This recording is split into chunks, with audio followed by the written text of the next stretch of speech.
Good morning, grades 5 and 6. I'm just going to read chapter 4 of the Beast of Buckingham Palace. Chapter 4, The Lost Soul. The throne room was modern and high-tech compared to the rest of Buckingham Palace, which had not changed for centuries. The walls, floor and ceiling were silver metal.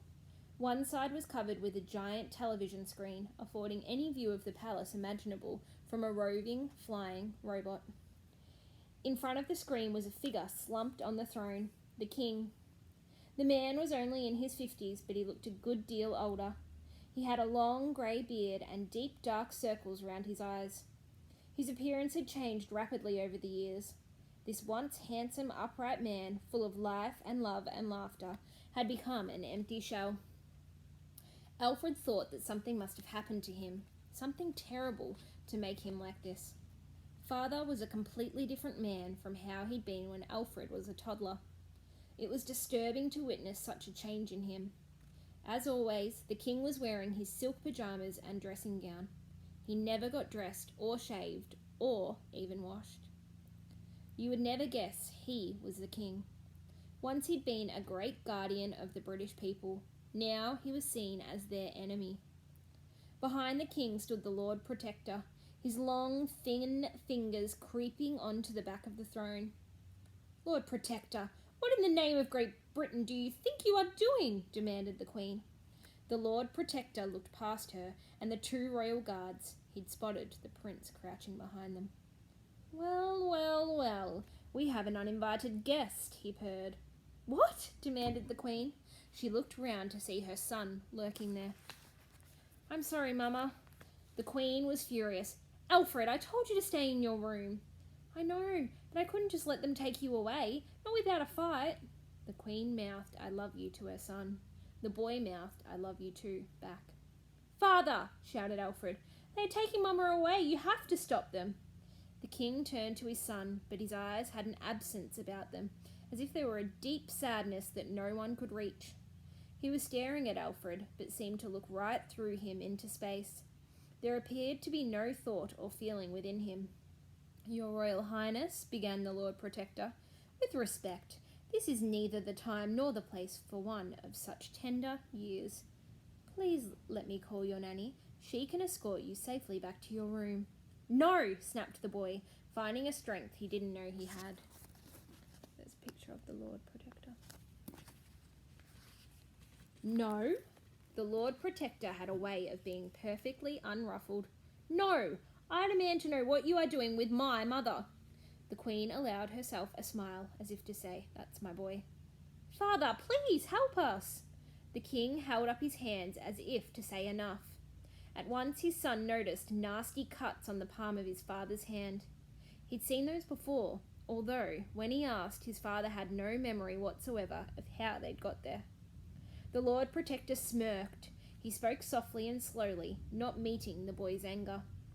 There must be some misunderstanding, Your Royal Highness. I am not doing anything to your mother, the Queen. I am merely a servant of the King. The Queen glanced sadly at the King. My husband is a lost soul, and has been for many years, thanks to you. No, this is your doing, Lord Protector, she stated. What a title you have, Protector!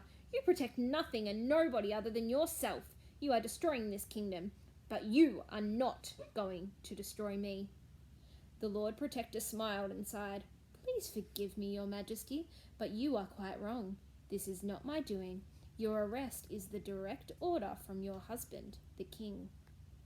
Neither the Queen nor the Prince could believe what they were hearing. Father, called out the boy, but the man did not respond. Father! The King's black eyes came to some semblance of life and fixed on his son. Alfred?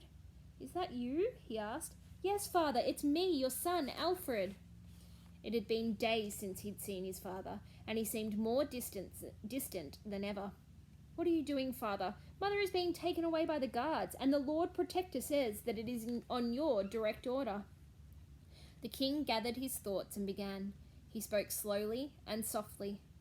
The revolutionaries struck again tonight. St. Paul's Cathedral has been destroyed. A place of worship, sighed the Lord Protector. Cruel, even by the standards of the revolutionary scum. What on earth has that got to do with me? Demanded the Queen. The Lord Protector's mouth twitched into a ghoulish grin, but he said nothing. The King continued, refusing to look at his wife. It has everything to do with you. This is nonsense, she protested. Utter nonsense. The King's eyes flickered again, and he turned away. He couldn't bear to look at his wife as he spoke. For some time, I am sorry to say, you have been under suspicion. Me? She demanded. The lady was angry. But I am the Queen. You have been spied upon, and the all-seeing eye sees everything, added the Lord Protector. Intelligence information has been brought to my attention, continued the King, still unable to look at her. That points to you being in direct communication with the revolutionaries. The Queen glowed red and began spluttering her innocence. But I... You don't deny it, Your Majesty? Pressed the Lord Protector. No, of course I deny it, the lady stuttered. Then, began the Lord Protector, why did you have this hidden in your bedroom? He lifted a cloth to reveal an old-fashioned radio crouched guiltily on a metal table. It had a microphone, a speaker, and an aerial, and looked as if it was dated back nearly 200 years to World War II. I've never seen that before in my life, protested the Queen. It was found hidden in a secret compartment in your dressing room. Bless me, sorry everyone. The radio crackled into life. A muffled voice on the other end said, "This is Scepter calling. Regina, over. Do you read me?" The Queen bowed her head. Alfred thought he recognised that voice, but he couldn't be sure. A voice from his dim and distant past, perhaps.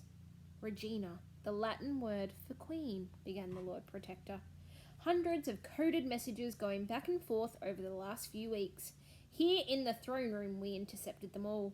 Then tonight, moments after your last message, kaboom! Another precious building in flames. Sickening. Absolutely sickening. Alfred couldn't believe it, didn't want to believe it, but he knew from the look on his mother's face that it was true. Mama, how could you? The revolutionaries are evil. They want to kill us all, he exclaimed. I can explain, she spluttered, turning to the King. My darling husband, you've changed. Something has happened to you, something very wrong, and I don't know what. Please, I beg you, don't do this. The Lord Protector turned to the King. Your Majesty, what would you like me to do with the traitor? Alfred was stunned into silence as the dreaded word sank in. Traitor. Take her to the tower, ordered the King.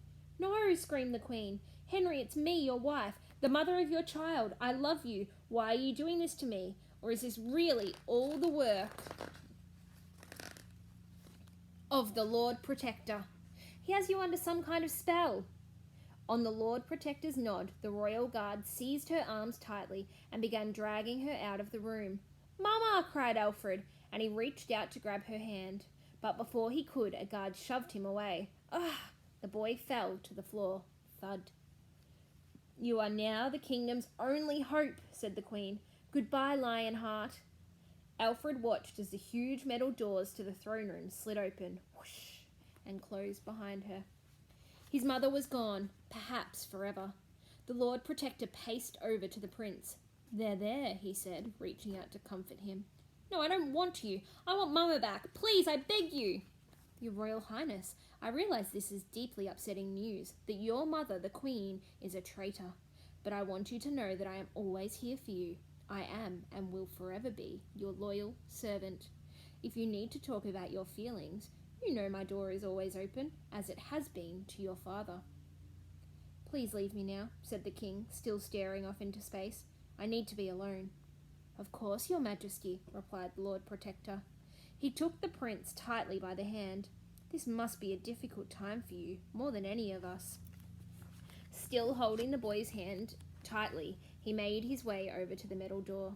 Father, said Alfred, turning towards the King. Please, you heard His Majesty. Your father needs to be alone, said the Lord Protector. Mama is a good person, said the boy. The best. If she did this, there must be a reason. The reason is that there is evil inside her, interjected the Lord Protector. The Tower of London is the best place for her. The executioner should be able to cast the evil out, by hook or by crook. Alfred gulped. Whatever by hook or by crook meant, it sounded deadly. No one sent to the Tower of London ever came back. Now come on, young prince. A sickly child like you shouldn't be out of bed at this late hour. You might catch your death, said the Lord Protector. You will be king yourself one day. We wouldn't want anything happening to you now, would we?